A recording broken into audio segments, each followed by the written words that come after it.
Hi viewers, welcome to our channel. ప్రస్తుతం మనతో పాటు దామ బాలాజీ గారు, సీనియర్ జర్నలిస్ట్ ఉన్నారు. వారితో ఒకసారి మాట్లాడదాం. సార్ నమస్కారం. సార్ విజయసాయి రెడ్డి గారు చేసిన ఒక ట్వీట్ ఇప్పుడు చర్చనీయాంశంగా మారిపోయింది సార్. అది చూసి చాలా మంది ఈయన జనసేనలోకి వెళ్ళబోతున్నారా అంటూ చర్చించుకుంటున్నారు. మరి ఆయన ఏం ట్వీట్ చేశారు, మరి నిజంగా జనసేనలోకి వెళ్ళే అవకాశం ఏమైనా కనిపిస్తుంది? ఈ ట్వీట్ వెనుకున్న వ్యూహం ఏంటి సార్?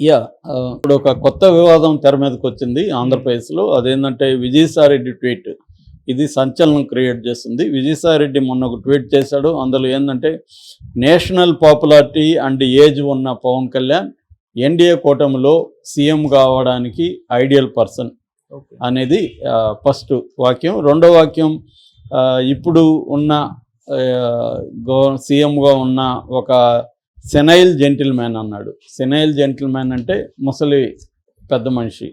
సో ఎవరు? చంద్రబాబు పేరు రాయలేదు. కానీ దీంట్లో సారాంశం ఏంటంటే 75 ఏళ్ల చంద్రబాబు సీఎంగా యంగ్ రాష్ట్రం అన్నాడు. ఆంధ్రప్రదేశ్ యంగ్ రాష్ట్రం అంటే ఈ మధ్య ఏర్పడిందని. సో యంగ్ రాష్ట్రంగా ఉన్న ఆంధ్రప్రదేశ్కి 75 ఏళ్ల వృద్ధుడు అయిన చంద్రబాబు సీఎంగా పనికిరాడు. యంగ్గా ఉండి నేషనల్ పాపులారిటీ ఉన్న పవన్ కళ్యాణ్ అయితే కరెక్ట్ పర్సన్, ఐడియల్ పర్సన్ అన్నాడు. మామూలుగా ఐడియల్ అంటే చాలామంది ఆదర్శవంతం అనుకుంటారు. ఆదర్శం కాదు ఇక్కడ. ఐడియల్ పర్సన్ అంటే సూటబుల్ గై అని. సో ఇది ఆయన ట్వీట్లో సారాంశం.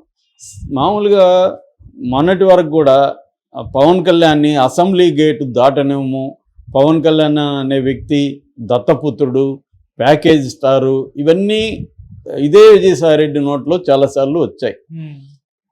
పవన్ కళ్యాణ్ ఎంత హీనంగా 3 పిల్లలు, ఇవన్నీ జగన్తో సహా అందరూ మాట్లాడారు. సో పవన్ కళ్యాణ్ ఒక పనికిమాలిన వ్యక్తి అని, అతను చంద్రబాబు దగ్గర ప్యాకేజ్ తీసుకొని మాట్లాడుతున్నాడని, సో అతనికి రాజకీయాలు తెలియదని, అతనికి ఏమీ తెలియదని ఇలాగా ప్రొజెక్ట్ చేసిన వైసీపీ నాయకులు ఇప్పుడు అదే విజయసాయి రెడ్డి పవన్ కళ్యాణ్ సీఎంగా అర్హతలు ఉన్న వ్యక్తి పవన్ కళ్యాణ్ ఎన్డీఏ కూటమిలో అన్నాడంటే ఇంతకంటే విచిత్రమైన స్టేట్మెంట్ ఏముంటుంది? ఈ 2 స్టేట్మెంట్లు పెట్టుకుంటే పవన్ కళ్యాణ్ని అసెంబ్లీ గేట్ తాకనివ్వం, కింద పవన్ కళ్యాణే సీఎంగా ఉండాలి. ఇది ఇంతకంటే విచిత్రమైన స్టేట్మెంటు ఉండదు. అయితే విజయసాయి రెడ్డి ఏదో అమాయకుడు కాదు, లేకపోతే అనుకోకుండా ఇచ్చేది కాదు. అతని ఏమిచ్చినా దాని వెనక ఒక స్ట్రాటజీ ఉంటుంది. సో ఆ స్ట్రాటజీ ఏమై ఉండొచ్చు అనేది ఇప్పుడు ఊహాగానాలు బయలుదేరినాయి. ఒకటేమో విజయసాయి రెడ్డి జగన్కి మధ్య విభేదాలు ఉన్నాయని అనేక సార్లు వార్తలు వచ్చాయి. విజయసాయి రెడ్డిని ఉత్తరాంధ్ర ఇన్ఛార్జిని తీసేసి ఎస్వి సుబ్బారెడ్డిని పెట్టడం, సోషల్ మీడియా ఇన్ఛార్జిగా ఉన్న ఇతన్ని తీసేసి చెవిరెడ్డి భాస్కర్ రెడ్డిని ప్రమోట్ చేయడం, ఇవన్నీ కూడా విజయసాయి రెడ్డిని తగ్గిస్తున్నారు. విజయసాయి రెడ్డి అప్పుడే తెలుగుదేశంలో కూటమిలోకి కూడా వెళ్ళిపోతున్నాడు. బాలకృష్ణతో చంద్రబాబుతో కూడా విజయసాయి రెడ్డి మాట్లాడాడు మన తారకరత్న చనిపోయిన తర్వాత. సో అది దాని తర్వాత ఇటు చంద్రబాబు మీద కానీ తెలుగుదేశం మీద కానీ విజయసాయి రెడ్డి ట్వీట్లు పెట్టడం కూడా కొంతకాలం మానేశాడు. సో వీటన్నిటి వల్ల వైసీపీకి విజయసాయి రెడ్డి దూరం అవుతున్నాడు అనే వార్త వచ్చింది. తర్వాత మొన్న కొత్త ప్రభుత్వం వచ్చిన తర్వాత విజయసాయి రెడ్డి ఆధ్వర్యంలో ఒక 5-6 మంది ఎంపీలు, రాజ్యసభ సభ్యులు ఇటు షిఫ్ట్ అవుతున్నారు కూటమిలోకి అన్న వార్త కూడా వచ్చింది. అయితే అవేవి జరగలేదు. విజయసాయి రెడ్డికి మళ్ళీ పదవులు ఇచ్చాడు జగన్. విజయసాయి రెడ్డి యాక్టివ్గా మళ్ళీ వైసీపీ తరఫున మాట్లాడుతున్నాడు. ఇప్పుడు ఏమన్నా విజయసాయి రెడ్డి వైసీపీ నుంచి జనసేనలకు వచ్చే ఆలోచనలు ఉందా? అందుకని పవన్ కళ్యాణ్ని కాకపడుతున్నాడా? జన సైనికుల్ని సాటిస్ఫై చేయడానికి చేస్తున్నాడా? ఎందుకంటే ఆల్రెడీ బాలినేని లాంటి వాళ్ళు జనసేనలోకి చేరాడు కాబట్టి ఇప్పుడు జనసేనలోనే ఎక్కువగా చేరే అవకాశం ఉంది. వైసీపీ నుంచి తెలుగుదేశంలో చేరడం కష్టం. ఎందుకంటే తెలుగుదేశంలో తీవ్ర వ్యతిరేకత వైసీపీ మీద ఉంటుంది కాబట్టి ఎవరైనా చేరాలంటే తీవ్ర వ్యతిరేకత ఉంటుంది. ఆ మధ్య కూడా ఆయన ఎవరు నాని ఆయన చేరతానంటే కూడా తీవ్రంగా వ్యతిరేకిస్తున్నారు. సో జనసేనలో అయితే, ఎందుకంటే జనసేనలో పవన్ కళ్యాణ్ ఎదిరించే వాళ్ళు ఎవరు ఉండరు. అదే తెలుగుదేశం అనుకో, అనేక మంది లీడర్లు ఉంటారు, వాళ్ళు గట్టిగా మాట్లాడతారు. పవన్ కళ్యాణ్ పార్టీకి అంత గట్టి స్ట్రక్చర్ లేదు కాబట్టి ఆయన అనుకున్న వాళ్ళే పార్టీలోకి రాగలుగుతారు. ఎవరైనా దాన్ని ధిక్కరించే పరిస్థితి లేదు. అలాగే ఏమన్నా వెళ్తాడా అనేది ఒక వెర్షన్. రెండో వెర్షను, తెలుగుదేశంకి జనసేనకి మధ్య గొడవలు పెట్టడానికే ఈ ట్వీట్ చేశాడు. అంటే దీని నేపథ్యం ఏంటంటే మొన్ననే ఈ మధ్యనే అసెంబ్లీలో పవన్ కళ్యాణ్ ఇంకొక 10 ఏళ్ళు సీఎంగా చంద్రబాబు నాయుడే ఉండాలి, ఆయన నాయకత్వంలో పనిచేయడానికి మేము సిద్ధమని ప్రకటించాడు. ఇది మరి పవన్ కళ్యాణ్ సీఎంగా కావాలని జన సైనికులు అందరూ కోరుకుంటారు. మామూలుగా మొన్నే కోరుకున్నారు, మొన్న సాధ్యం కాలేదు. మళ్ళీ 2029లో అయినా పవన్ కళ్యాణ్ సీఎం కావాలని కోరుకుంటారు. కానీ పవన్ కళ్యాణ్ ఏమో చంద్రబాబు సీఎం ఇంకా 10 ఏళ్ళు ఉండాలని కోరుకుంటున్నాడు.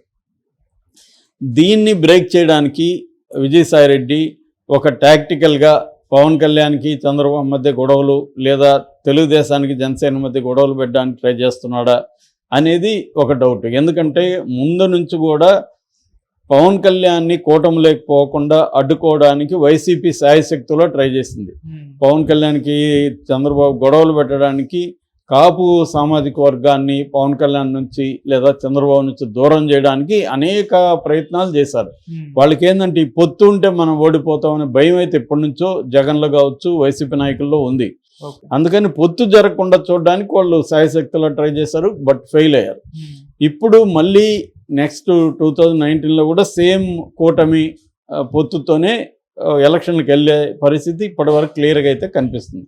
చంద్రబాబు కానీ ఇటు పవన్ కళ్యాణ్ కానీ క్లియర్గా వాళ్ళిద్దరి మధ్య బయటికి ఏమి కనబడినా విభేదాలు అయితే ఆ స్థాయిలో ఏమీ లేవు. అలాగా విభేదాలు పెట్టడానికి ట్రై చేస్తున్నారనేది రెండో వెర్షన్. మూడో వెర్షన్, మోడీని విజయసాయిరెడ్డి దగ్గర ఈ పని చేయించాడు అంటే మోడీకి ఏంటంటే నెక్స్ట్ చంద్రబాబుతో ట్రావెల్ అవ్వడం ఇష్టం లేదు. చంద్రబాబు డిపెండబుల్ ఫ్రెండ్ కాదు. పవన్ కళ్యాణ్ బీజేపీ కలిస్తే అధికారం కైవసం చేసుకోవచ్చు. జగన్ని జైలుకి పంపించేసి చంద్రబాబు ఎట్లాగో ఏజ్ అవుతుంది కాబట్టి వీక్ అవుతాడు. లోకేష్కి ఇంకా అంత పరిస్థితి లేదు కాబట్టి పవన్ కళ్యాణ్ని ముందు పెట్టి కాపు ముఖ్యమంత్రి అని ప్రకటిస్తే ఇప్పటి వరకు 83 నుంచి కమ్మారెడ్డి వీళ్ళిద్దరే ముఖ్యమంత్రులు ఉన్నారు కానీ కాపు వాళ్ళు కాలేదు కాబట్టి కాపు పాపులేషన్ దాదాపు 20 నుంచి 25% పాపులేషన్ ఉంది. ఆ రకంగా మనం ఇది అవ్వచ్చు అనేది మోడీకి ఉన్న ఒక అండర్స్టాండింగ్. అందుకని మొన్ననే 3 రోజులకు ముందే విజయసాయిరెడ్డితో అమిత్ షా భేటీ అయ్యాడు. దాని తర్వాత ఈ స్టేట్మెంట్ ఇచ్చాడు. అంటే అమిత్ షా భేటీ వెనక ఇదేమన్నా ఈ వ్యూహం ఉందా, మోడీ ఉన్నాడా అన్న వెర్షన్ కూడా బయటకు వచ్చింది. సో అందువల్ల దీంట్లో ఊహాగానాలు రకరకాలు ఉన్నాయి. ఇంకొక యాంగిల్ ఏంటంటే విజయసాయిరెడ్డి మీద కాకినాడ పోర్టుకి సంబంధించి స్మగిల్డ్ కేసులో ఆ పోర్టుని బలవంతంగా రాసుకున్నారు అరవిందో వాళ్ళు విజయసాయిరెడ్డి బంధువు అని చెప్పి సిఐడి వాళ్ళు కేసు నమోదు చేశారు. అందులో విజయసాయిరెడ్డి బెదిరించాడని A2గా చేర్చాడు. దాంట్లో నుంచి బయటపడడానికి విజయసాయిరెడ్డి పవన్ కళ్యాణ్ని కాకపడుతున్నాడా అనేది కూడా ఒక వార్త. ఏదేమైనా ఇది జగన్కి సంబంధం లేకుండా విజయసాయిరెడ్డి చేస్తే మాత్రం జగన్కి ఇబ్బంది. ఎందుకంటే జగన్ పవన్ కళ్యాణ్ని ఎంత విమర్శించాడో మనకు తెలుసు. అలాంటి వాళ్ళు ఇప్పుడు వైసీపీ వాళ్ళు పవన్ కళ్యాణ్ సీఎం కావాలని కోరుకుంటున్నారంటే ఓపెన్గా